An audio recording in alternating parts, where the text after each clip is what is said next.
in front of me through the fog, and the only thing I can hear over the wail I'm making is the big nurse whoop and charge up the hall with that wicker bag. They hold me down while she jams wicker bag and all into my mouth and shoves it down with a mop handle. When the fog clears, I'm sitting in the day room. They got enough of those things they call pills down me so I don't know a thing till I hear the ward door open. Every morning we sit lined up on each side of the day room and wait to see what's coming in. Sometimes it's a young resident in early so he can watch what we're like before medication. BM, they call it. Sometimes it's teachers being led on a tour by that fool public relation man.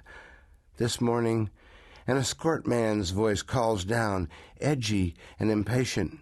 "Admission! Come sign for him!" And the black boys go. Everybody stops playing cards and turns toward the day room door.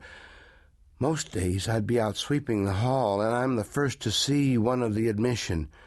Watch him stand scared till the black boys come and take him into the shower room where they strip him and leave him shivering while they run looking for the Vaseline. They tell the big nurse, "For the thermometer." She hands them a jar, holds at least a gallon. Then I see them in the shower room with the admission running that thermometer around in the grease till it's coated the size of your finger, crooning, "That's right, mother, that's right," and then shut the door and turn all the showers up to where you can't hear anything. But this morning, even though I can't see him, I know he's no ordinary admission. When they tell him about the shower, he tells them right back in a loud, brassy voice that he's already plenty damn clean, thank you. They showered me this morning at the courthouse and last night at the jail. Whew, boy, seems like every time they ship me someplace I got to get scrubbed down. Get back away from me, that thermometer, Sam. He sounds big. I hear him coming down the hall, and he's got iron on his heels, and it rings on the floor like horseshoes. He shows up in the door and stops and hitches his thumbs in his pockets, his boots wide apart. "Good morning, buddies. Mighty fine fall day." He talks a little the way Papa used to, voice loud and full of hell. But Papa was a full-blood Columbia Indian, a chief. This guy is red-headed with a tangle of curls out from under his cap, and he's broad across the jaw and shoulders and chest.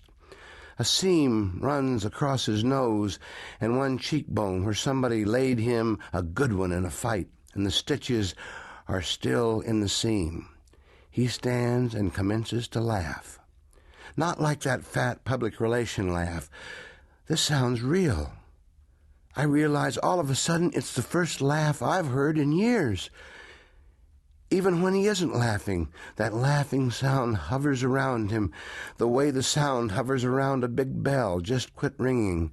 It's in his eyes, in the way he smiles and swaggers, in the way he walks. "My name is McMurphy, buddies, R.P. McMurphy, and I'm a gambling fool. Yes, sir, I come to this establishment to bring you birds and entertainment around the gaming table." Cheswick gathers his cards together. The red-headed man sticks his hand out for Cheswick to shake. "Hello, buddy. What you playing, pinochle? Jesus. Well, say, here we go. I brought along my own deck, just in case. Has something in it other than face cards. Just check the pictures, huh? Every one different. 52 positions. Cheswick is pop-eyed already, and what he sees on those cards don't help his condition. I like to use my own deck here because it takes at least a week for the other players to get to where they can even see the suit. He's got a primer black motorcycle cap stuck in his hair, and he's got on boots gray and dusty and heavy enough to kick a man half in two. One of the black boys circles him with a thermometer, but he's too quick for them. He slips in amongst the acutes and starts moving around, shaking hands before the black boy can take good aim.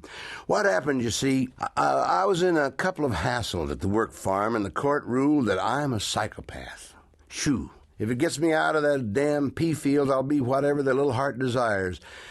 Now, they tell me a psychopath's a guy that fights too much and fucks too much, but they ain't wholly right.